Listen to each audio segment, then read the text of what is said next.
statement which my noble friend has promised on the government's legal position, make it clear why the government has come to the conclusion that these proposals are consistent with our international legal obligations, in contrast with the clauses in the internal market.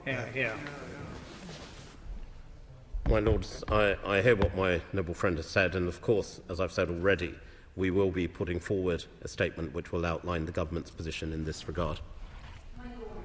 Trust, dialogue and confidence are urgently required in Northern Ireland, and not setting up an executive and an assembly post an election is deeply, deeply unacceptable and undemocratic.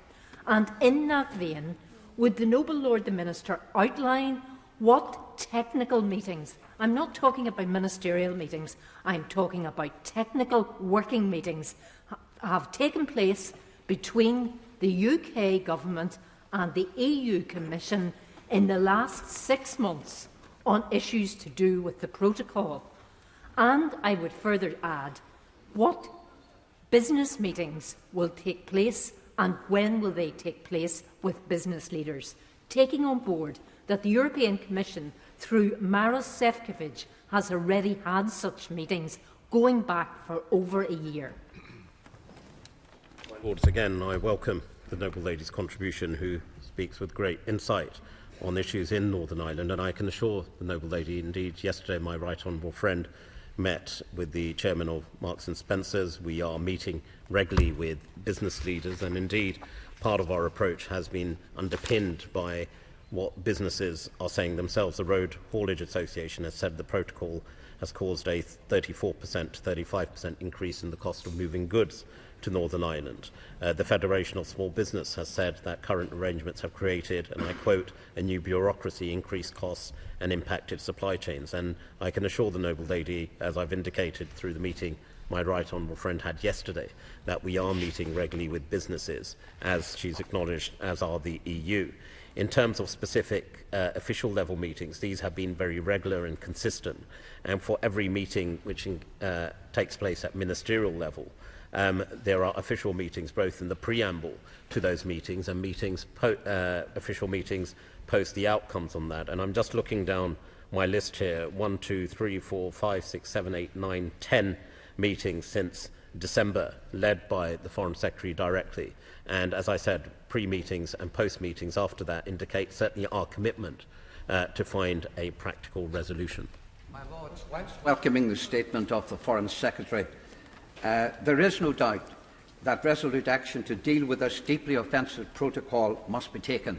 Firm and welcome words alone will not satisfy the community which certainly I come from. My colleagues and I will await the proposed legislation and honourably judge the same in accordance with the mandate that we received at the recent election. But does the noble Lord the Minister accept that devolution in Northern Ireland will not be restored until the protocol issue is resolved, and a fudge will not satisfy? My Lords, again, I welcome the contribution from the noble Lord, and I again give all noble Lords the assurance that we will continue to engage with your Lordship's House on the practical proposals as they come forward, along with my other noble friends on the front bench, on ensuring that we've worked through the details of the actual proposed bill.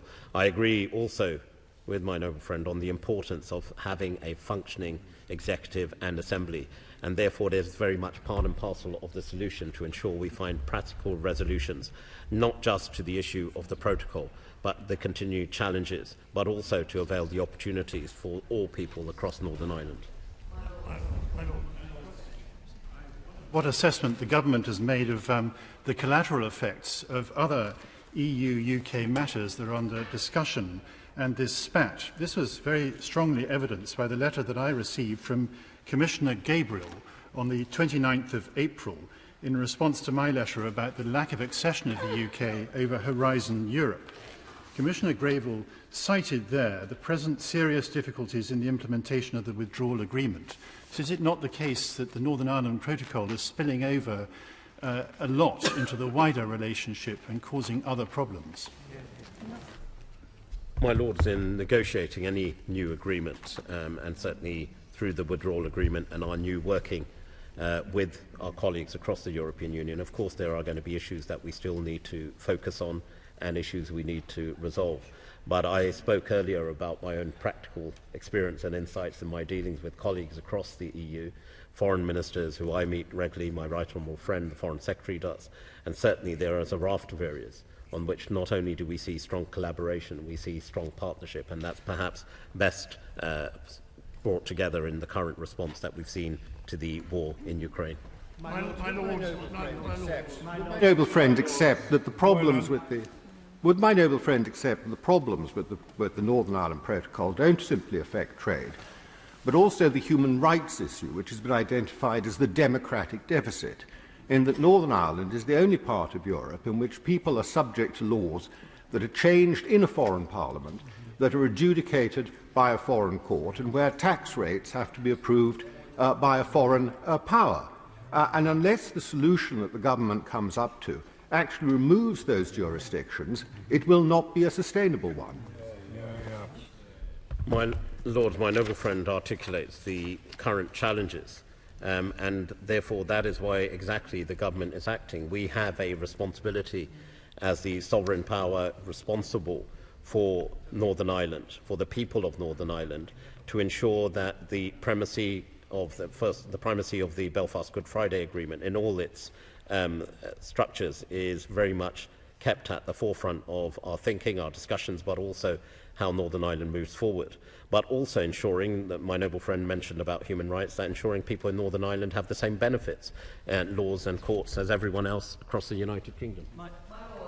Can the Minister make it clear that the blame for the present tensions and problems are not to be found in the unionist community, as implied by too many commentators and even some here today? I don't always agree with the DUP, but on this I do, solidarity. But also, can I urge the Minister to commit to making it clear that the protocol is not just a practical or technical problem in terms of the movements of goods or VAT and so on. The statement was over-technical, but would it in fact be better for the government to stress that what's at stake here is the principle of sovereignty, and it's that principle that has to be really fought for and defended, and the protocol can't do that? I'm glad a statement like this has brought the kind of unity that the noble lady has alluded to. But equally, I assure the noble lady, I agree with her that it's important, and at the forefront of this must be about the Belfast Good Friday Agreement and all its technical, all the negotiations, and many members of your Lordship's House who were involved with that hard negotiation which brought that forward, that we not only sustain it, that we continue to strengthen it. And ultimately, yes, it is about sovereignty and unity and ensuring that the people of Northern Ireland, who are an integral part of the United Kingdom, enjoy the same benefits. My Lords, in the autumn of 2019, Mr Johnson on many occasions asserted that the Northern Ireland Protocol would not create a trade barrier between Northern Ireland and the remainder of the United Kingdom. That is not the case. That was never the case. Why did he say that? Was it because he didn't understand what he had agreed? Or was it because he didn't want true facts to be known to the electorate? We need an explanation. And we need an explanation before this House is asked to consider further legislation. My Lords, my right honourable friend, the Prime Minister, articulated the importance of the principles of the protocol, and what we wanted to see was ensuring that there are no differences between the opportunities afforded to people and businesses in Northern Ireland as compared to the rest of Great Britain. That hasn't been the case. We have continued to negotiate on finding solutions in practical and collaborative ways with our colleagues across the EU, as I've said already, and I articulate that again to my noble friend. That door is very much open in terms of discussions, but it's important that we do look to address those very issues, which isn't just being highlighted by the UK government. These are issues which are practically being highlighted by the communities of Northern Ireland. As I said in my original statement, every political party in Northern Ireland believes that the protocol needs to be amended, and importantly also businesses are making the case very strongly, and it is important as a responsible government that we act accordingly. My Lords,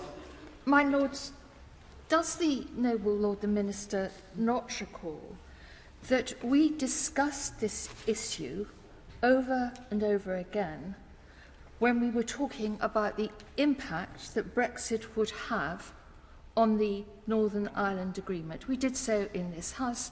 I recall very clearly my noble friend Lord Hayne making exactly this point. The problem we have now was inevitable. The problem that the protocol that we are now discussing undermines fundamentally the painfully reached agreement on the Good Friday Agreement, where we were helped by Senator Mitchell of the United States, and that what we now have is an almost irreconcilable problem by having thought we could have our cake and eat it. My Lords, one thing I've learnt in diplomacy, nothing is ever everything you can reconcile, and it's about having the vision but also the commitment to find an agreement, and that is certainly the intention of the United Kingdom government. We will continue to work with our colleagues and friends across the European Union to find solutions to the issues of the protocol. We don't have a functioning executive. People are taxed differently to everyone else in the UK. You can't access the same financial benefits. Laws and courts are different to those for those in Northern Ireland to elsewhere in the UK. These are practical problems. They must be addressed. We will continue to work with the EU in good faith. But as I said, from a personal perspective, I think where there's a will, you can find a way, and one hopes that we can do exactly that. My Lords, as the former Solicitor General Sir Robert Buckland said in another place, the very first article of the protocol says, "This protocol is without prejudice to the provisions of the 1998 agreement." So the Belfast Good Friday Agreement takes precedence over the protocol. So the UK, as guarantor of that treaty, the Belfast Agreement, has not just a right, but a duty to ensure that elements of the protocol which threaten the Good Friday Agreement are changed as envisaged in Article 13 of the protocol. And if the EU, as I hope they will not, resists this, they will be acting against both the letter and the spirit of the protocol itself. Exactly right.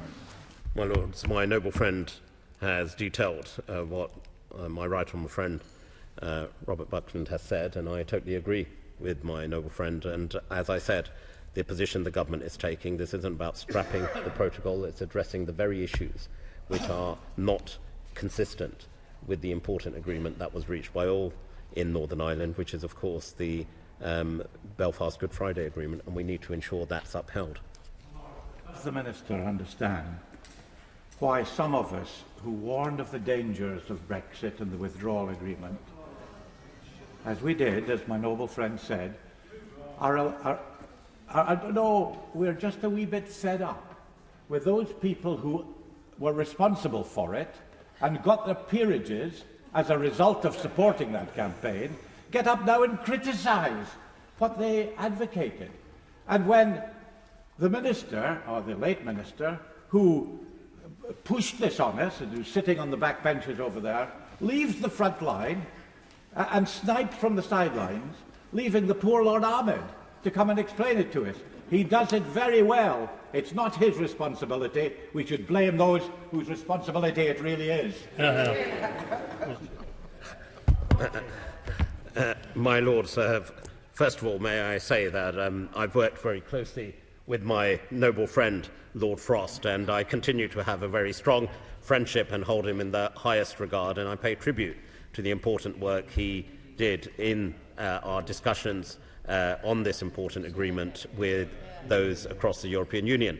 I don't regard myself as poor because I'm often enriched by contributions and knowledge shared by your Lordship's House, but equally I assure you that in being part of this government, it is about collective responsibility, and as a minister, what I believe we are presenting is ensuring that we fulfil our obligations when it comes to upholding, as a custodian of the Belfast Good Friday Agreement, upholding the rights and obligations of those within Northern Ireland, but at the same time continuing to work with our colleagues across the EU to say that, yes, we are introducing these provisions, but at the same time, we are not saying that we have closed the door, and we hope, as I said in the statement, as my right honourable friend, the Foreign Secretary, repeated during her discourse in the other place, that ultimately we would want a negotiation with the European Union, and that would be the best outcome. My Lords, I think Foreign Secretary in the other place. would expect me, as a horticulturalist, to address the House on the week before Chelsea Flower Show, because this country has a thriving horticultural industry, but it has been crippled in the trade between Northern Ireland and the mainland by the Northern Irish Protocol. I do hope that it's possible that in the negotiations that the government is entered into, that the horticultural industries can be fully taken into account, because trade in horticultural goods is an important part of our inter-community economy. My Lords, my noble friend raises the important issue of the horticultural industry. Indeed, on a personal note, I've often benefited during his time both as Chief Whip and indeed as a Minister for the precious gifts he provides around Christmas time to many of us across your Lordship's house in this respect, where flowers bloom in your Lordship's house, courtesy of my noble friend. And I think the noble Lord Collins is feeling left out, and I say to my noble friend, perhaps that's something that can be extended to him. But of course, he's absolutely right. The horticultural industry, as well as all others, are very much part and parcel of our consultations in ensuring that businesses who are operating across the United Kingdom continue to benefit from their own perspective, but importantly, that citizens across the United Kingdom benefit from businesses as well. The Secretary of State referred to unintended consequences. Now, I have to say, all of the consequences were foreseeable and indeed were foreseen. But can I say to my noble friend, the Minister, when the Foreign Secretary says, I want to be clear, this is not about scrapping the protocol, I think my noble friend Lord Moylan hit the nail on the head. Does this mean that in perpetuity laws will be made on behalf of Northern Ireland by a foreign power over which we have neither input or say? My Lords, again, my noble friend brings great insight and experience, particularly, and I pay tribute to his work in Northern Ireland. And the government's position is very clear that we are acting and continue to act in good faith. There are issues which have risen as a practical, in practical terms from the imposition of the protocol, which are simply not working. They are not working for Northern Ireland, they are not working for businesses, and they are against the actual agreement that we all want to uphold, which, as my noble friend Lord Lilly articulated very well, is the essence of the agreement, which is the Good Friday Agreement we all want to see sustained as part and parcel of our discussions going forward. We will continue to work to ensure that all people across Northern Ireland have the opportunities and rights which are protected within that agreement, and the protocol, where it needs amendments and does not do that, needs to change. My Lord, effect of what the government is proposing to issue an ultimatum to the European Union. How does it expect the European Union to respond positively to that approach? My Lords, as my right honourable friend said, we have been negotiating with the European Union for 18 months, and indeed my right honourable friend, the Foreign Secretary, has led on this for the last 6 months. I've seen how seriously and how focused she has been in terms of finding practical solutions. That door is very much open. Mr. Šefčovič has been invited to have further discussions, and one hopes that the European Union will respond constructively.